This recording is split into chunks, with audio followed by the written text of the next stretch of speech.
Okay, you're being asked here to find inverse of f of x. This -1 is not an exponent. It is, because it's attached to the f, it just means inverse of f. Okay? Um, this is not really solving an equation. It is, but in some ways, it's similar. Okay. So first, recognize that f of x and y are the same thing. But what it means to invert a function means for the x and the y to switch places. So you can go ahead and just rewrite this equation by just switching the x and the y, because it's just a lot more convenient to write y than this, because that's a lot easier to do. Okay, now you're going to solve for y. Okay, your final step should be y equals something, y on its own. So you're going to kind of undo all the stuff that surrounds the y piece by piece, kind of opposite of order of operations.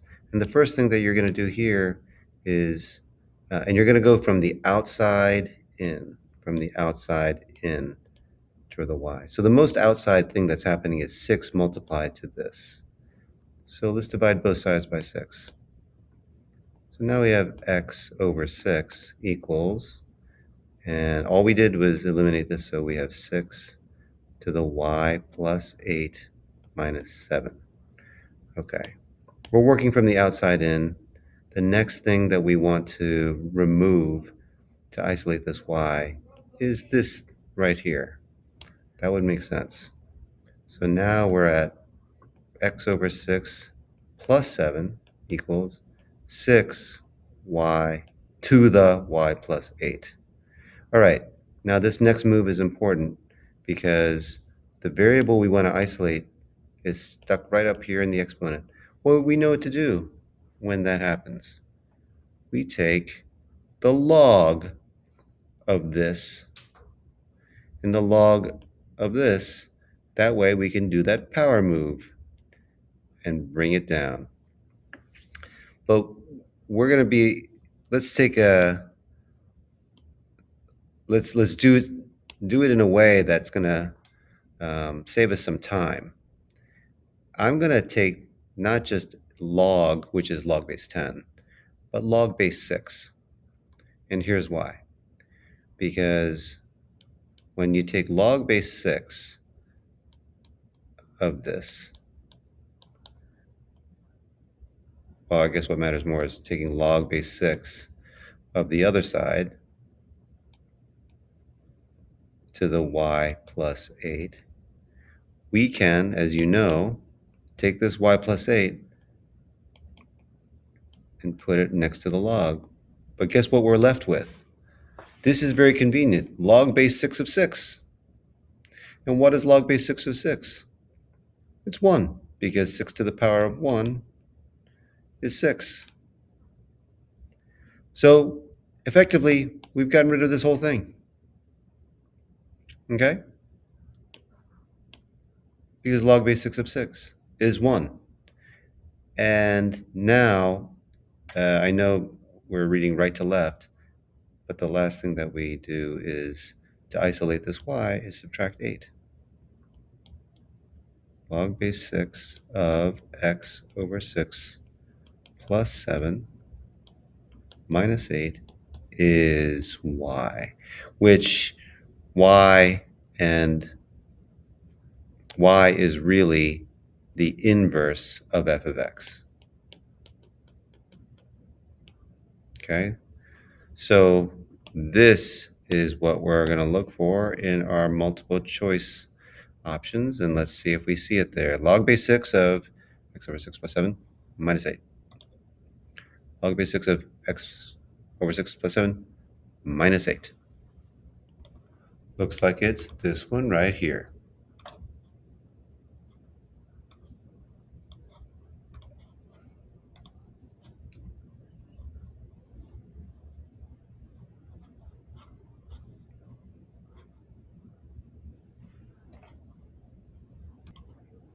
Now, I was just scrolling through Delta Math's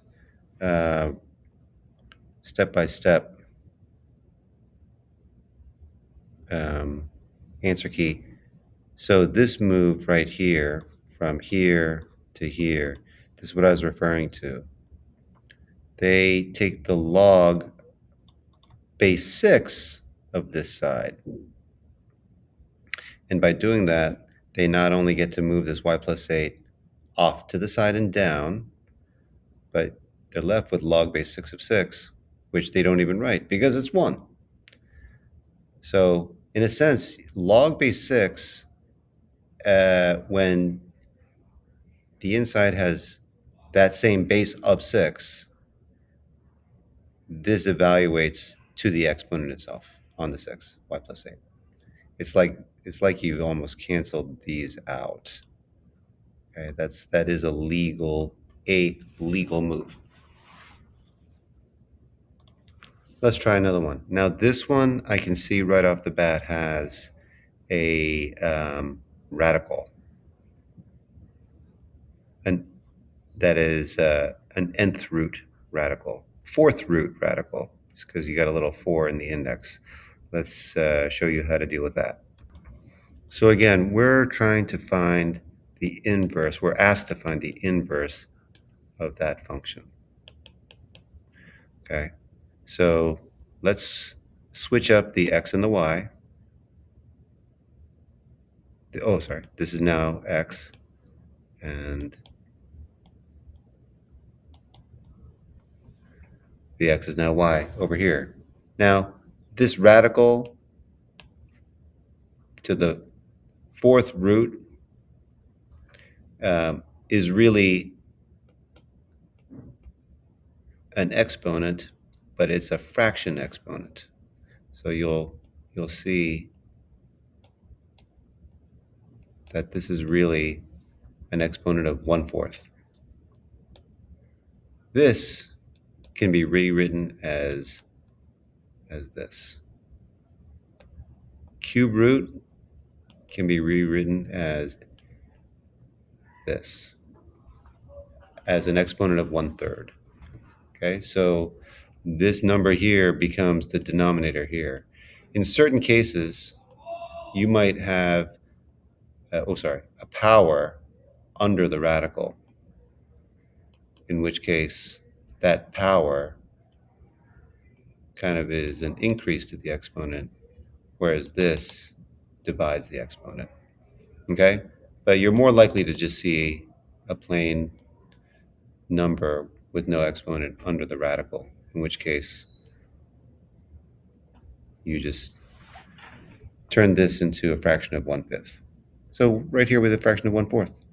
As a power, this is a power. It's not 1/4 multiplying to this, it's just an exponent of 1/4, which means when you have exponents next to an exponent,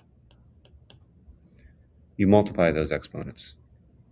But they're all one exponent, and we need to bring it down to earth. And so let's do that move again. I've got a base of 6 here, so I want to use log base 6.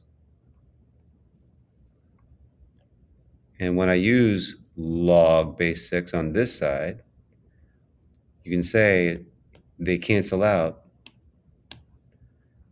and what you have is y plus 1/5 all multiplied by 1/4. That exponent is no longer an exponent, this exponent here. It's now just regular number. Okay, so if I want to working from the outside in, remember we're trying to isolate this y. Let's deal with this 1/4 piece here.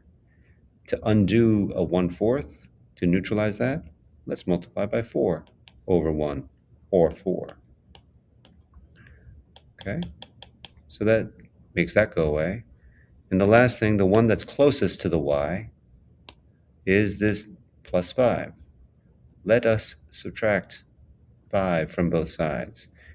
And I'm going to switch sides here. So therefore we have y equals 4 times log base 6 of x minus 5. And you know what's interesting? I don't see it. I don't see the exact, we don't see something exactly like that. Let me just copy it over. This is what we had on the other page, but you know what? If I am condensing logs, remember this rule?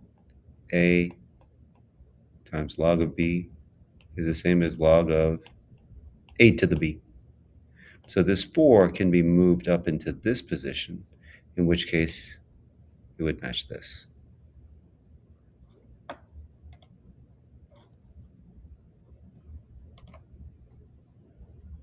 Whoops.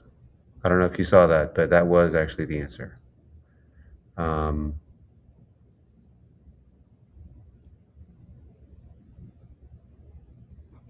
What we had was, on the other page, it was y equals 4 log base 6 of x minus 5. But that's the same thing as log base 6 of x to the 4th minus 5, which is, what one of the answer choices was. And that's because of the log rule that goes b log a is equivalent to log of a to the b.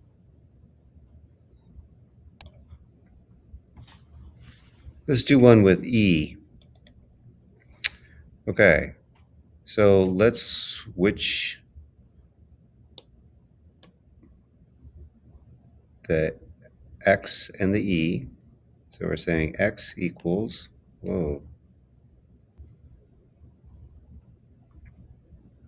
e to the, and this is now y to the 3rd power minus 7, that's all an exponent, plus 1. Okay, so working outside in, we definitely want to subtract that 1 first, equals e to the y cubed minus 7. And now we're at the stage where we want to bring that exponent down to earth, this whole exponent. So we want to take the log of both sides, but if we're smart, we're not going to just take log. We want to take log base e, or natural log, ln. So we're going to say ln of this side. And when I take the ln of this side here, it's going to make that e disappear. I mean, I can do it in 2 steps. When I take the log of the ln of this side, this gets to come down. So I'm going to bring it down, y to the 3rd minus 7. And then I go times ln e. But what is ln e? Ln e is like log base e of e, which is 1. So it's like, blap, that's gone. I'm still trying to solve for y, so better add 7 to both sides. And I have y cubed is this. Now you don't want to take the log of both sides again. You kind of don't want to take the log of a log. And besides that, if you're solving for y, you've trapped the y inside another log. And you're never going to get to the y isolated. So here's where you do kind of a move that allows you to neutralize this exponent. What exponent do you suppose I could take both sides to, but particularly this side, so that that 3 becomes a 1? That's the exponent. That's the exponent. So y to the third to the 1/3, this becomes y to the 1, right? It becomes a 1, which is y. So right here is your answer. Y equals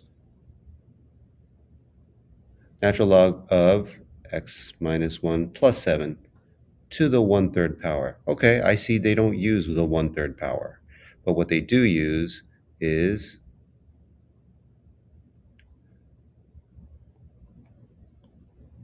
a radical. A radical with 3 in the index, basically cube root. That answer we do see among these answers, and it looks like the cube root extends across the whole expression. So it looks like we're talking about that answer.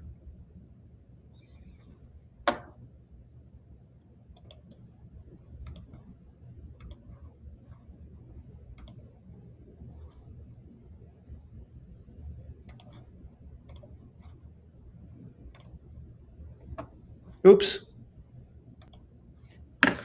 It was correct.